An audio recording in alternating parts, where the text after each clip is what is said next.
that text got, yeah.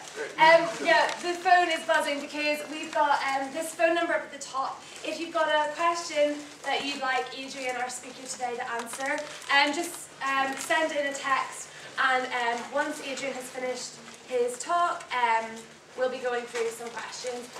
He's just going to be speaking for about 20 minutes, and then there'll be time for loads of questions. So yeah, get thinking of some questions. Enjoy your lunch, and I'll hand over to Adrian.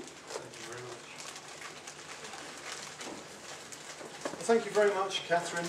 My name is Adrian Holloway, and looking forward to speaking to you about this very interesting subject, hasn't science buried God? Just to say, I'm married to my wife Julia, and these are our four beautiful daughters.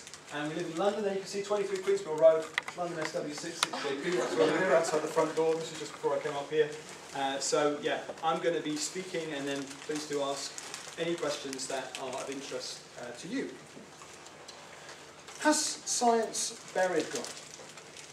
Well, first let me say that I used to be a skeptic as far as Christianity is concerned. I didn't go to church. I didn't know anyone my age who did go to church, and I never imagined that I would end up doing this.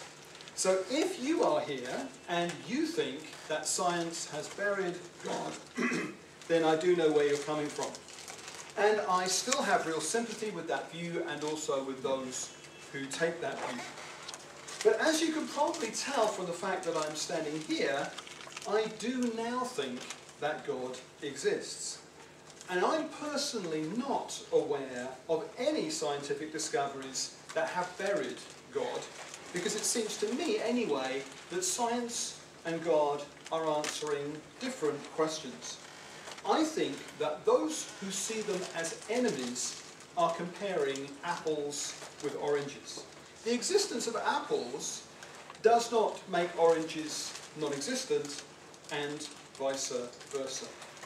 Science provides superb explanations for how things happen, and the advance of science should be cheered and applauded by all of us here. But if we ask the question, why did something happen? For example, why is there something rather than nothing? Why did the universe begin to exist? Then I want to suggest that God may be a perfectly reasonable and viable explanation to that why question. So this book I've got here, for example, is geneticist Francis Collins's personal story of how, halfway through his academic career, he converted from atheism to Christianity. Halfway through his time as a scientist, he became a follower of Jesus. Having become a Christian, Collins was appointed director of the Human Genome Project. And in April 2003, he announced to the world that he and his team had successfully mapped the entire human genome, which was one of the most astounding scientific advances of all time. Has science buried God? Well, clearly not in the opinion of the many leading scientists like Francis Collins who believe in God. Now, they see no trade-off between believing in God and doing science for a living. They would say that juxtaposing science and God as enemies is a category mistake. Now, what do they mean by a category mistake? Well, let's imagine that I decide to make a cup of tea. And let's imagine that while the kettle is boiling, scientists Calvin and Joule discover the precise mechanism whereby heat is turned into boiling water. So we now know how the water boiled. We have discovered the mechanism. But it would be a mistake to say that because we've discovered the mechanism, therefore I don't exist. It's a mistake because you could still quite reasonably say that the reason why the kettle boiled is because I wanted to make a cup of tea. To say, we've discovered the mechanism, therefore Adrian Holloway doesn't exist, that would be, I think, a category mistake. So we don't need an adversarial either or explanation. And it seems that most people in Britain agree with this. A 2005 European Commission poll found that 78% of people in the UK believe in God and/or the supernatural. These are the very same British adults who have more scientific knowledge than any preceding generation. So it seems that even in this modern technological age, most British people don't see science and God as enemies. They don't see it as an either-or. Most British people see science and God as a both-and. And so, having heard this kind of reply, I said, okay, maybe you're right. Maybe science hasn't buried God. But hey, as we discover more and more through science, the Bible's version of events does look increasingly unlikely, yes? Well, that is certainly not the case when it comes to the origin of the universe, the fine-tuning of the universe, and the origin of organic life. And let me see if I can explain what I mean. Firstly then, folks, regarding the origin of the universe. Up until the late 1920s, atheists used to argue that the universe was eternal. Just accept it, they said. It's always been there. And they used to argue in that way because at the time, the universe was thought to be locked in a static or steady state. Then an American astronomer called Edwin Hubble took a series of photos in 1929 which proved that the universe is not locked in a static, steady state. Hubble saw that the other galaxies are moving away from us and from each other. And the easiest way to explain what Hubble saw is to use a balloon like this one. So, if you could imagine for a moment with me that the stars on this balloon are the galaxies in our universe, what Edwin Hubble saw from California was that as he looked through his telescope, he could see that the galaxies were moving away from us and from each other. In fact, it turns out that wherever we look in the universe, this process is taking place. The galaxies are moving apart. If the galaxies are moving apart, the conclusion is obvious. The universe is expanding. So cosmologists concluded that seeing as the universe is expanding, in the past, it must have been much smaller than it is today. In fact, they even concluded at one time the universe must have been about the size of this balloon. They even concluded that even before it was this big, there must have been a time when the universe had a beginning. And then in 1965, astronomers Robert Wilson and Arno Panzias discovered some background radiation in the universe that was left behind by this beginning moment. This radiation is like a signature that was left behind by this beginning moment. And so today there is an overwhelming scientific consensus that at one time the universe did have a beginning. Let me put it to you another way. Imagine if I said to you, 13.7 billion years ago, there was absolutely nothing. And then, 1 second later, there was a huge purple carrot in the sky the size of Newcastle. The sudden appearance of the huge carrot would demand some sort of explanation. Theism does provide a respectable explanation for the sudden appearance of the universe. You see, it is not that matter and energy exploded into an already existing space-time universe. No. Space, time, matter and energy all began to exist at this beginning moment. We now know that the universe came into existence suddenly out of nothing. So the Big Bang fits very well with the idea that God created the universe, because the Big Bang says that at a moment in the finite past, space-time, matter and energy began to exist. Folks, that is exactly what Christian theism is claiming. So rather than theism being buried by these scientific discoveries, theism is served very well by these scientific discoveries. So next, the fine-tuning of the universe. Now, we know that if we were just 5% closer to the sun, we'd fry. If we were 5% further away, we'd freeze. There would be no life on Earth. And our solar system just happens to be in what astronomers call the Goldilocks zone of our Milky Way, in between the Sagittarius and Perseus spiral arms. And you can probably see these tiny little letters that show you where we are. And of course that is the only safe place in the Milky Way, and of course it's also where you and I are. But folks, the degree of fine-tuning that we are talking about with the origin of the universe is far more impressive than any of this.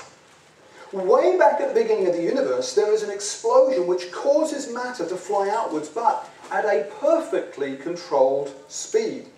Too fast, and nothing will ever settle down and exist. There won't be our universe. But too slow, and the universe collapses back on itself. It never gets going in the first place. So the speed of expansion turns out to be crucial. If slowed down too much, the universe can never get going in the first place.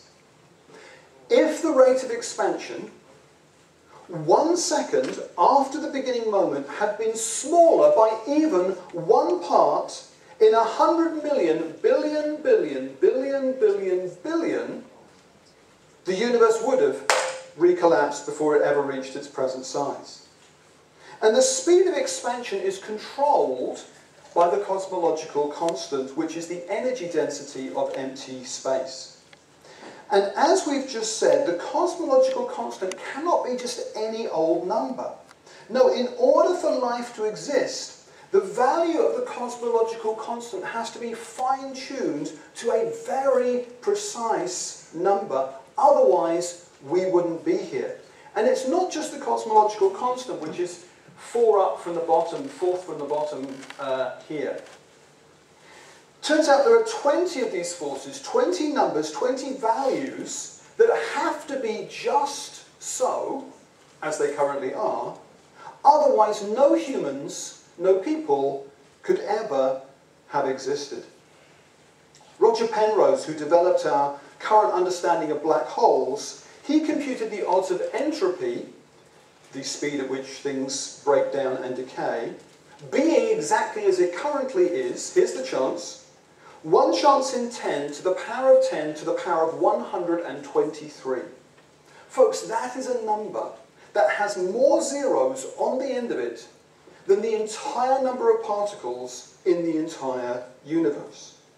But entropy is only one of 20 factors. All 20 have to be just as they are in order for us to be here. Question: why is our universe so unlikely? Answer: because of the number of competing forces that have to be perfectly balanced in the very earliest seconds of our universe's existence. So it turns out that gravity and electromagnetism have to just bing, exist, but not just exist. They have to be perfectly balanced in their relative values. The same is true of matter and antimatter. The same is true of neutrons and electrons. The same is true of the weak and the strong nuclear force. And so the list goes on.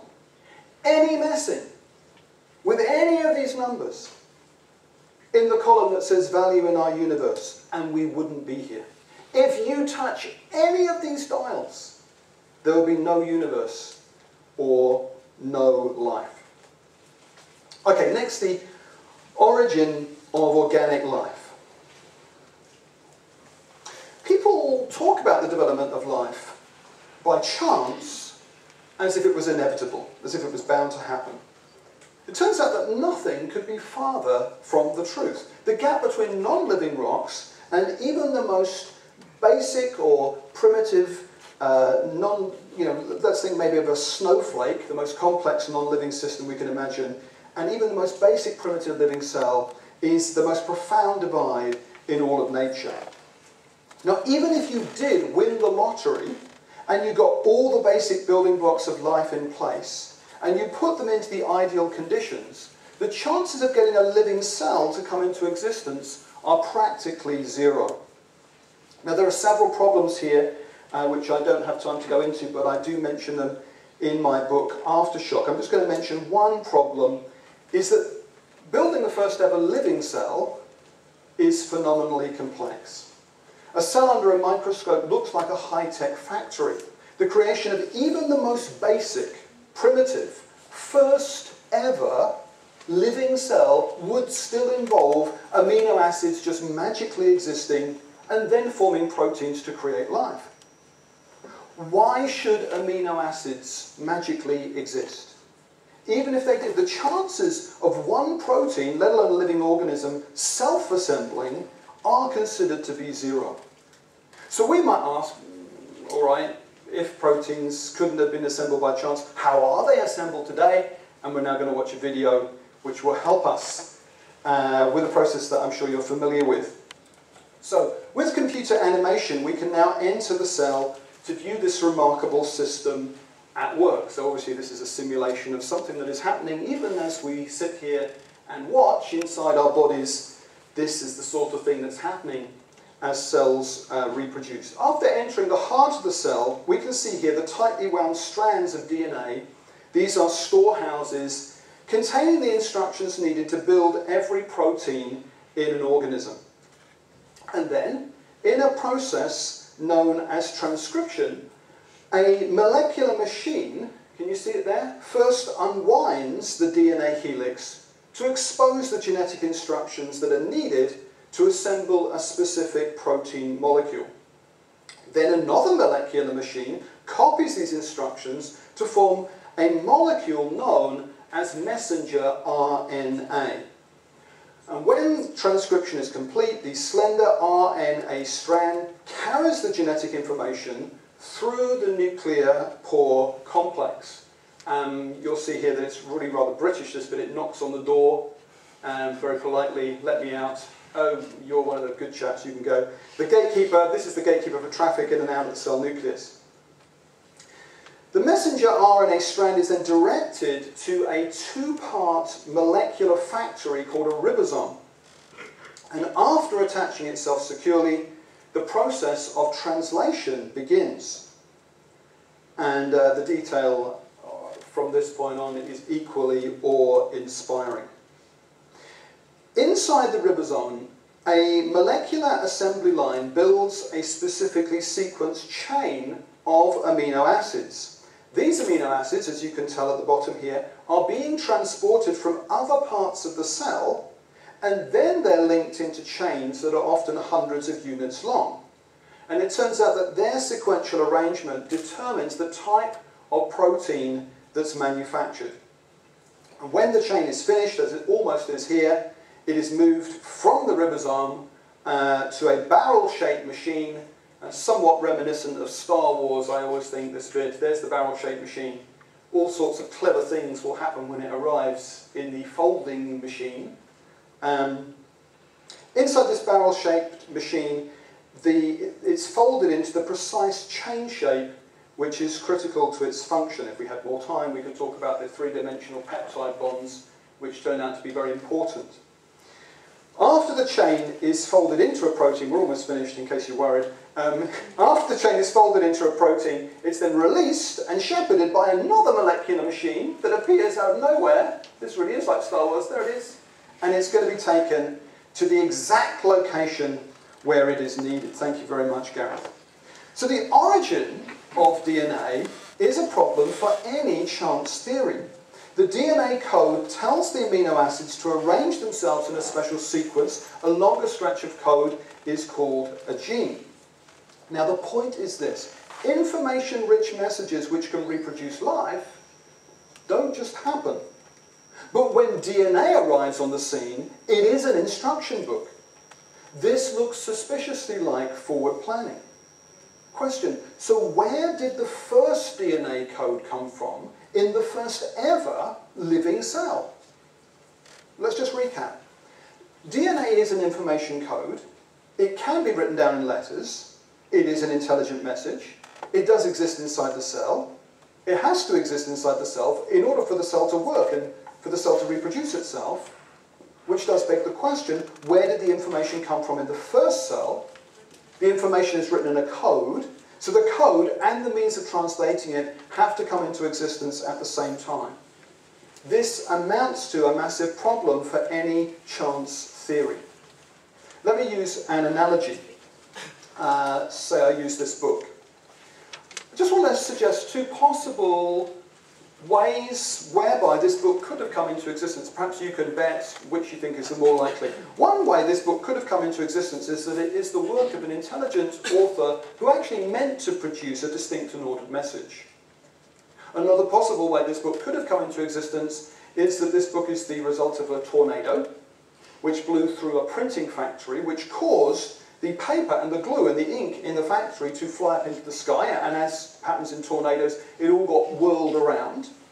As the pages fell at random, they connected with the glue, and then as this newly formed shape that we would recognise as a book fell to earth, the ink fell at random as the pages flicked in the wind to create this code in the English language.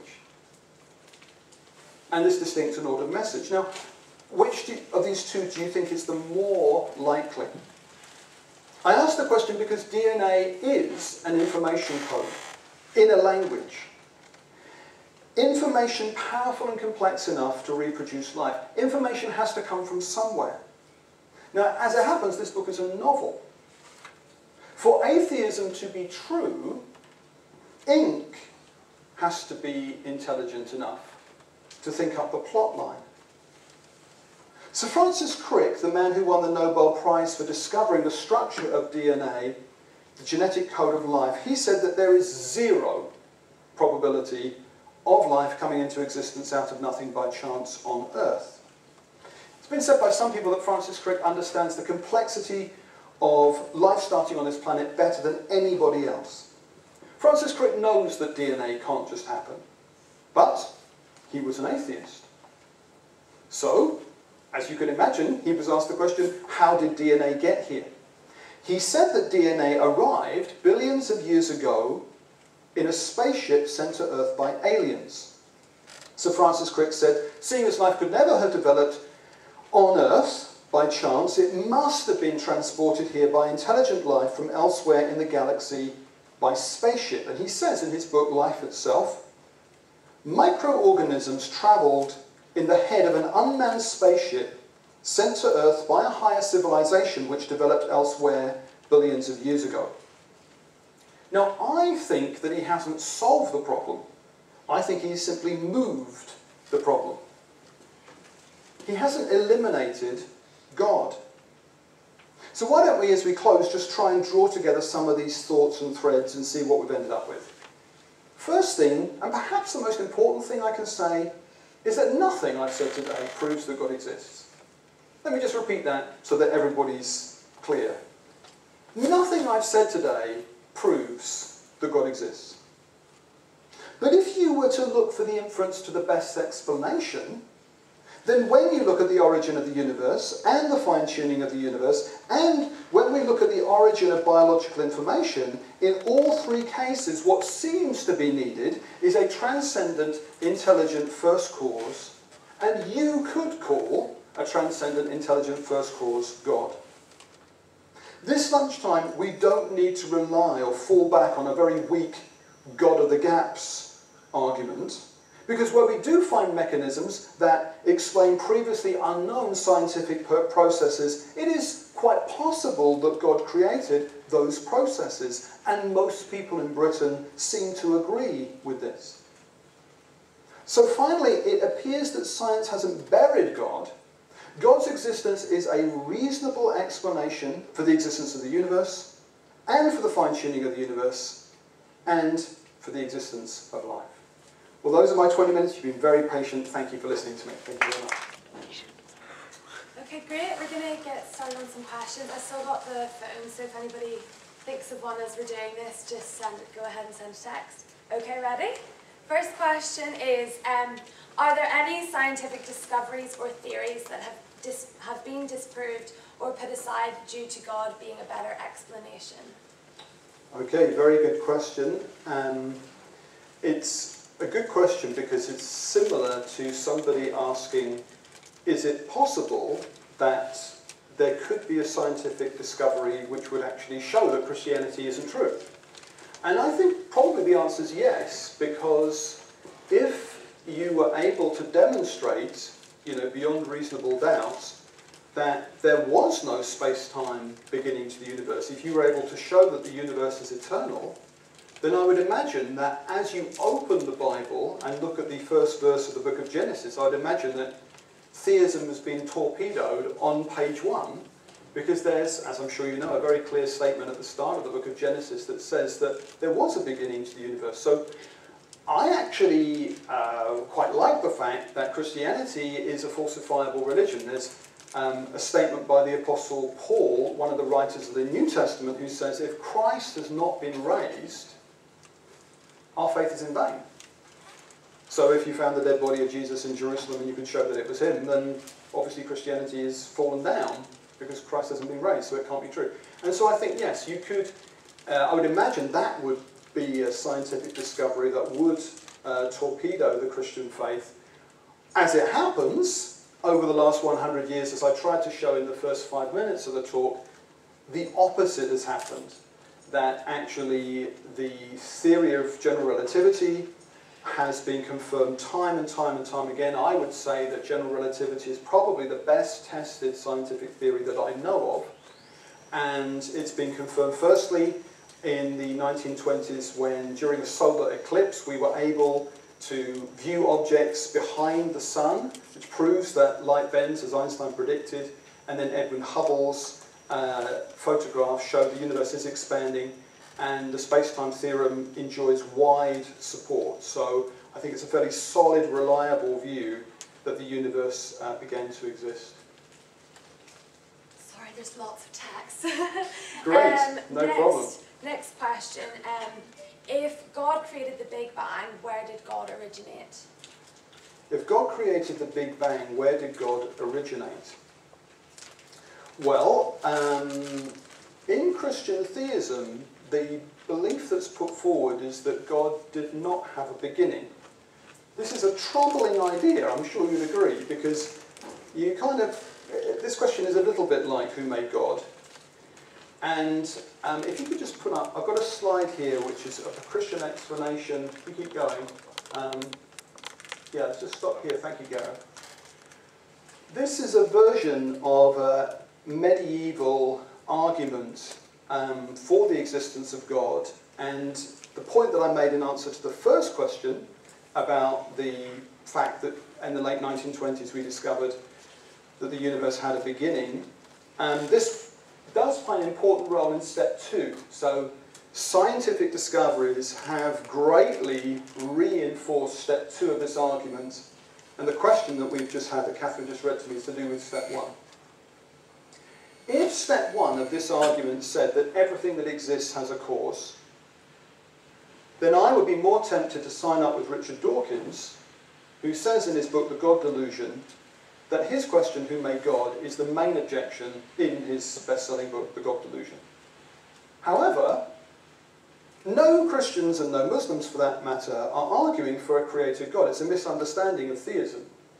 What step 1 is saying is that everything that begins to exist has a cause. And so Christians are defending a created God, but Christians are defending an uncreated God. I would argue that what we found about the universe and its beginning does suggest that before the universe began to exist outside of space and time, there must be some sort of first cause that exists before the beginning of time, outside of time-space, that was powerful enough and transcendent enough to bring space-time, matter and energy into existence. So then the question is, okay, what word should I or should you use to describe a transcendent first cause that existed before space and time did, that could bring space-time into existence? Over the last several thousand years, people have used God or similar words. I feel comfortable using God or similar words. So I think that's probably my best answer to what's a really, really good question. Cool. The next question then. Even if God exists, why does he care what I do with my life? Oh wow, so this is completely different. All right, we'll look into that. Okay, the talk today has done almost nothing to get us beyond reasonable arguments, in my opinion, to think that God exists. We haven't said anything about what this God is like. So then we'd have to ask, okay, let's imagine I'm open to the fact that God could exist. Why would he care about me? How do I know anything about him? Is it a he? Is it a she? Is it an it? I mean, why would God be interested in what I'm doing in Newcastle? Would this God... Maybe God just started up the universe and then left it all alone. All of these questions are going to be covered in the talks tomorrow, Wednesday, Thursday, Friday, and also the evening talks throughout this week. Christianity stands on other bases. This is an initial step. The reason I'm a Christian is all to do with something else. It's all to do with the historical evidence for the resurrection of Jesus of Nazareth. That's why I am a Christian today, is because I was persuaded by that. So if that is correct, if there really was this person, Jesus, who made the claims that the New Testament said he did, which we'll look at tomorrow, and if he really did rise from the dead, that would seem to be a good demonstration of the fact that he claimed to be God. This claim is true. Therefore, we do have a God who cares, and who cares what we do in Newcastle and knows all about us. It even means that the reason why we're here is because God has made us and wants us to be here. But if I were to go through all of that, then I would have to take quite a long time, and also I'd be repeating all the stuff that I'm going to say tomorrow and the next day. Great. The next question then is, do you not think it's better to trust a scientific paper written today than an old Bible written thousands of years ago? Okay, very good question. What I hope to do tomorrow is to show that the accurate transmission of this text written a long time ago, we can actually show that what we have today is the same what was originally written. Now, of course, if that were the case, if that's true, then we shouldn't necessarily dismiss it just because it's old. So an eyewitness account of something that happened would be just as reliable if it was, 10 minutes ago or 20 minutes ago. It wouldn't make a lot of difference. So time doesn't necessarily just make a difference. But that's perhaps slightly to one side. I guess a little bit like an episode of The West Wing, at this point I would question the premise. You just repeat the question. It's like a trade-off, isn't it? Yeah, do you think it's better to trust a scientific paper than a Bible written thousands of years ago? So I question the premise. In the first 2 minutes of my talk, I was trying to attack that premise. I don't think we have to choose. So, for example, there are students, there are even people teaching science at this university, who wouldn't go along with that. They'd say, no, there doesn't need to be a trade-off. I'm writing my papers, I'm being paid by the University of Newcastle to do my academic research, but I also love and worship the Lord Jesus Christ. And nothing happened to me when I left my office and walked 15 minutes to the church service. I didn't leave my brain over here. I'm still the same academic. And on other university campuses, I have done events where I've been standing next to some very senior faculty members from the science department who very happily presented, well, you see me lecturing, this is what I do when I'm lecturing, let me tell you about my involvement in my local church, let me tell you about how I became a Christian. So I don't think that we have to favour one over the other. I'm interested in both, I think we can learn from both. Oh, we're getting another question. Do you have to believe in a creator God in order to be a Christian? Do you have to believe in a creator God in order to be a Christian? I think probably the answer is yes, but it may well be that there are other things that you find easier to accept on a journey to faith in Christ. For example, you might be sitting here thinking, I don't like this at all. Everything you're saying is like, I just don't get this, or I disagree with it. But there could be something else in the Christian faith. For example, it might be the evidence for the resurrection of Christ. You think, oh, that sounds completely reasonable. And so you think, oh, what am I going to do with that? And so you park this kind of God science thing, which is all very disappointing and troubling and worrisome. But there's this other thing that you can get your head around. You think, oh, okay, so there was this bloke called Jesus, and I've got reason to think he exists. And so you can start off here. But ultimately, yes, I do think you have to accept that there is a creator God, although it may not be the first thing that you accept on your journey towards coming to know Christ. Great. I think we promised we'd finish at 10:02, and that's brought us just about up to there. Thanks very much, Adrian.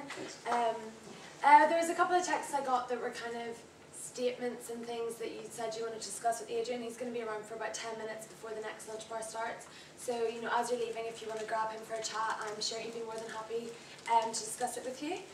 So yeah, thanks very much for coming. Hope you enjoyed, and hopefully see you throughout the rest of the week.